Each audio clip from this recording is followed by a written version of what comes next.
आज दिल्लीर जंतर मंतरे धरना, उत्तर प्रदेश, बिहार, हरियाणा समस्त क्षेत्र मानुषेर दाबी नोटी नो भोट।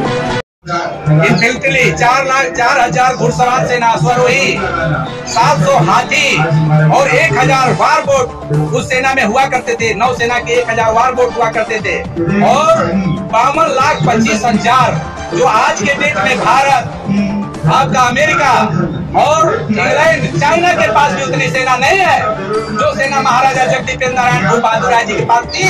और उस कुवत से उन्होंने लड़ा और उनको द ग्रेट महाराजा कहा जाता है।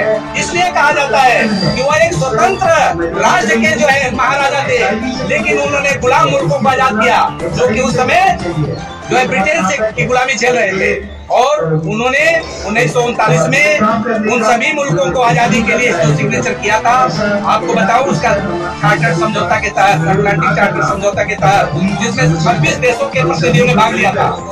और उस सिग्नेचर करने के बाद 1939 में ही भारत के जितने राज्य थे, 566 राज्य थे, वो सबको आजाद कर दिया और आजादी देने के लिए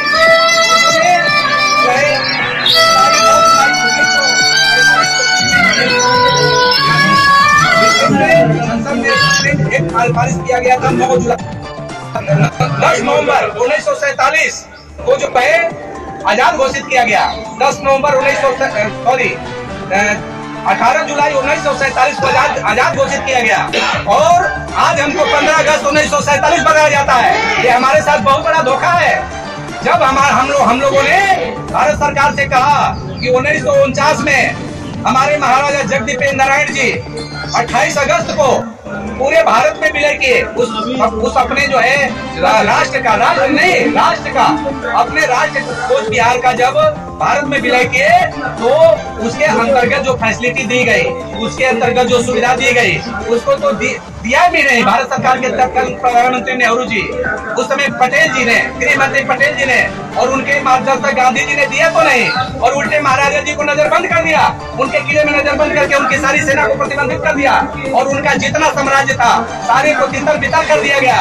आज हम लोग उनके वंशज दर भटक रहे हैं और हम लोग का सुरक्षा, भारत में सुरक्षा करने के लिए टुकड़े टुकड़े हो गए, मिट गए, चुगदी हो गए, मगर झुके नहीं है। आज भी हम लोगों के बाजुओं में कुवत है। आज भी भारत की रक्षा के लिए हम लोग तैयार हैं। हम लोग स्वतंत्र जो है रहे हैं और आज भी हम लोग स्वतंत्र हैं। इसलिए इस भारत को गणराज्य बनाने के लिए, भारत को गणराज्य राज्य जो दुनिया का सबसे शक्तिशाली राज्य देश बनाने के लिए हम लोगों ने लड़ा है, हमारे पूर्वजों ने। और आज हम मांग कर रहे आए हैं कि वहाँ पर राजवंशी भाई रहते हैं, क्षत्रिय भाई, जो राजवंश क्षत्रिय भाइयों के अपने पूर्ण ब्लड रिलेशन है, 30% की संख्या में रहते हैं। एक अच्छी संख्या है। और भारत के प्रधानमंत्री जी, भारत के गृह मंत्री जी जो भाई नरेंद्र भाई मोदी जी और जो है अमित शाह जी वहाँ पर जाकर के वचन दिए हैं। उन्होंने वादा किया है कि हम यूपी बनाएंगे, इसलिए अपने वादे को पूरा करें। ये बात हम आज करने के लिए आए। यूपी बनाने से क्या सेफ्टी मिल जाएगी आपको? क्या क्या खतरे हैं वहाँ? देखिए, जिस तरह कश्मीर असुरक्षित था, पाकिस्तान सहित दुनिया के देश जो है वहाँ आतंकवाद फैलाते थे, हमारा एक ब्राह्मण भाई का नस्ल, उसका पूरा जो है वो खत्म हो गया। कश्मीरी ब्राह्मणों का पूरा संस्कृति खत्म हो गया, सभ्यता खत्म हो गई, बर्बाद हो गई। आज उसी तरह हमारे राजवंशी भाइयों की संस्कृति और सभ्यता बर्बाद करने के रोहिंग्या मुसलमानों को लेकर बसाया जा रहा है। और पहले अस्थायी नागरिकता जोशी बसु ने दिया और ममता बनर्जी अस्थायी नागरिकता लेकर के क्या कर रही है? इसमें कांग्रेस पार्टी, ममता बनर्जी की तृणमूल कांग्रेस और तमाम पार्टियां इसके लिए दोषी है, जो केवल वोट की राजनीति के लिए 26 जो बनाए हैं, इंडिया बनाया है, वो इंडिया नहीं है, ये भारत वर्ष है, ये इंडिया नहीं है।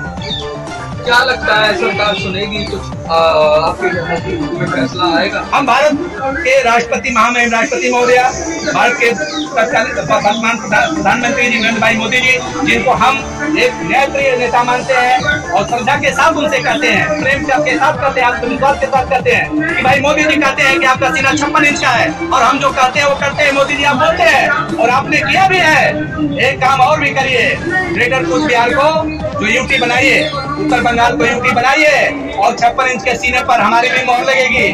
आज देख लीजिए हमारा लोगो लगा है, गदा, शंख, चक्र, कमल और तलवार, ये भगवान विष्णु के हम वंशज हैं, भगवान श्री नारायण देव के वंशज हैं, हम चक्रवर्ती सम्राट सुहेल देव राजभर के वंशज हैं और महाराजा त्रिलोक चंद्र के वंशज हैं, वीर विक्रमादित्य के वंशज हैं और हम लोग छत्रपति शिवाजी महाराज और तमाम महाराणा प्रताप जी के वंशज हैं। हम लोग मिट तो सकते हैं मगर झुक नहीं सकते हैं। इस देश की लोकतांत्रिक व्यवस्था में हमने तलवार को रख दिया अपने म्यानों में और कहा है कि कलम से आप हमको न्याय दीजिए, कलम से न्याय दें। हमने तलवार रखी है, वो जो है जरूरत पड़ेगी राष्ट्र हित में तो उठाएंगे, क्योंकि हम राष्ट्रवादी कौम है। अगर भारत सरकार सुरक्षा देने में हमें विश्वास करती है तो वहाँ पर यूपी बनाए, अन्यथा अपनी सुरक्षा हम खुद कर लेंगे।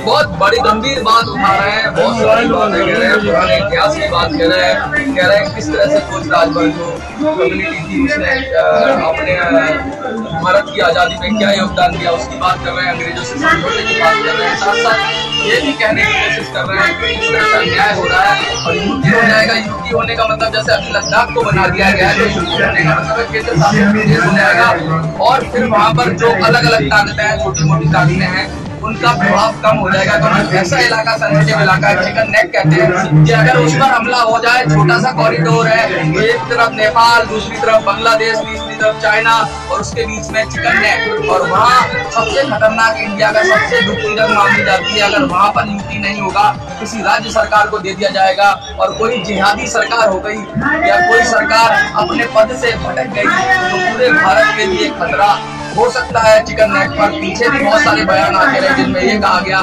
चिकन नेक को जाम कर दो, इंडिया का दम घुट जाएगा।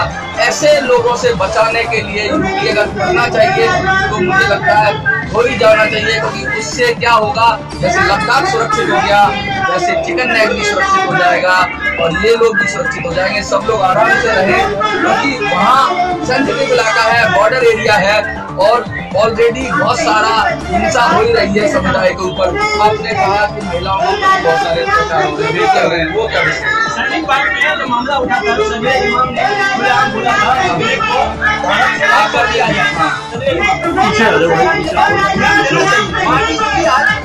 जो है बहुत गंभीर है और वहाँ पर चारों तरफ से ड्रग्स माफिया और बाहर से लोग आए जा रहे हैं, गो तस्कर, मतलब जितने भी इलीगल काम हो रहा है और सारा इलीगल काम हो रहा है।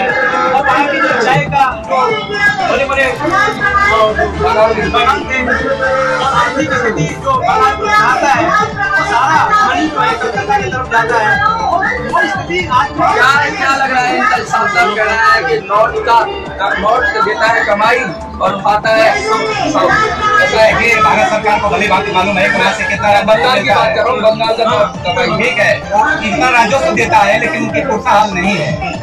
वो बहादुर एरिया, वो जो है लड़ाकू एरिया, वो जो है राष्ट्रवादी एरिया आज दिन इनकी अवस्था में है। आगे भारत सरकार में कहीं ना कहीं कमी तो है। क्या संदेश देना चाहेंगे जो अगर मोदी जी आप देख रहे हैं वीडियो के माध्यम से? मैं मोदी जी से कहना चाहता हूँ कि मोदी जी अच्छे अच्छे काम आपने किए। आपने 35 से धारा 335 से हटाया, 370 और 35 से हटाया। उसी तरह से आप उस बिहार को क्षेत्र को वहाँ पे उत्तर बंगाल को यूटी बनाइए और 2024 में आप बना देते हैं तो पूर्ण बहुमत में भारत की सरकार बनेगी। वरना चक्रवर्ती सम्राट सुहेलदेव राजभर का वंशज, महाराजा जगदीप नारायण भूप बहादुर राय का वंशज, महाराणा प्रताप पृथ्वीराज चौहान, वीर बप्पा रावल और महाराजा त्रिलोक चंद्र का वंशज यहाँ पे खड़ा होकर कहता है कि बिल्कुल बनाएंगे। अगर नहीं किया है आपने तो नो यूटी नो रोड का नारा देंगे और हम बहिष्कार करेंगे कि आपके कथनी और करने में अंतर है। बिल्कुल sir, no UT no vote का नारा लगेगा और पूरे भारत में लगेगा। हम लोग उत्तर प्रदेश में पूर्वांचल में बहुत बड़ी आबादी में है, हम लोग बिहार में है, राजबाग नाम से है, राजभर के नाम से है। हम लोग पूरे भारत में महाराजा जी के चलन में आगे संगठित हो रहे हैं और क्षत्रिय पूरे भारत में धीरे धीरे संगठित हो रहा है। और क्षत्रिय का इतिहास कोई मिटा नहीं सकता और पूरे भारत में चाहे वो क्षत्रिय हो चाहे वो नॉन क्षत्रिय हो, क्षत्रिय एक हो रहा है। और इस पर जो आज जो कश्मीरी पंडित के साथ जो हुआ आज से कुछ दिन पहले कश्मीर में, वो हालत आज उत्तर बंगाल की स्थिति है और ममता बनर्जी खुलेआम कहती है हम इसको नहीं होने देंगे। ममता बनर्जी देश का राष्ट्रपति है, प्रधानमंत्री है, इससे रुक सकता है ये बात? देश का मुद्दा है ये। देखिए बहुत बड़ी बात कह रहे हैं, इम्पोर्टेंट मुद्दा है देश बहुत का। जरूरी बात कह रहे हैं, देश की सुरक्षा की बात कह रहे हैं। क्या हालात है, सरकारी बेहतर जानती है और क्या फैसला है वो सरकार को लेना है। अगर वादा किया है तो पूरा करना चाहिए। सोमनाथ जी क्या कहना चाहेंगे? अमरीश बाबू जो शासित राज्य बनाया था, केंद्र शासित राज्य और कोई मैं लेके आ रहा हूँ। राय साहब आप कुछ कहना चाहते हैं? ये अमरीश राय जी दिल्ली के रहने वाले हैं। अमरीश राय जी कुछ बयान देना चाहते हैं मीडिया में? जैसे राणा विजय जी कह रहे हैं, महेश जी कह रहे हैं, मैं समझता हूँ। और कुछ बिहार को यूटी का दर्जा मिलना बहुत जरूरी है। उमेश दादा आप कुछ बोलिए। ये उमेश जी हैं, उमेश राजभर जी, ये मीडिया के बड़े भाई। मैं जो है आपसे बोल रहा हूँ, भगवान नारायण के वंशज हैं हम। राजभर छत्री, राजवंशी छत्री, राजवार छत्री, राजपूत और छत्री वर्ग, ठाकुर वर्ग, हम विष्णु के वंशज हैं, नारायण के वंशज हैं। ये हम चाह रहे हैं ग्रेटर बिहार को केंद्र शासित प्रदेश बनाया जाए।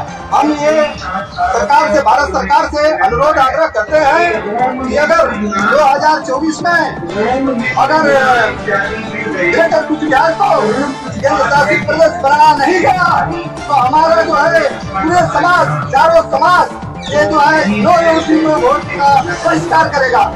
देखिए लगातार ये बात उठ रही है कि नो वोट वाला हालात हो गए हैं। सरकार अगर नहीं जीती तो सचमुच बहुत ज्यादा उलटफेर हो सकता है, क्योंकि यूपी में, बिहार में काफी आबादी है राजभर समाज की। और आपको क्या लगता है कि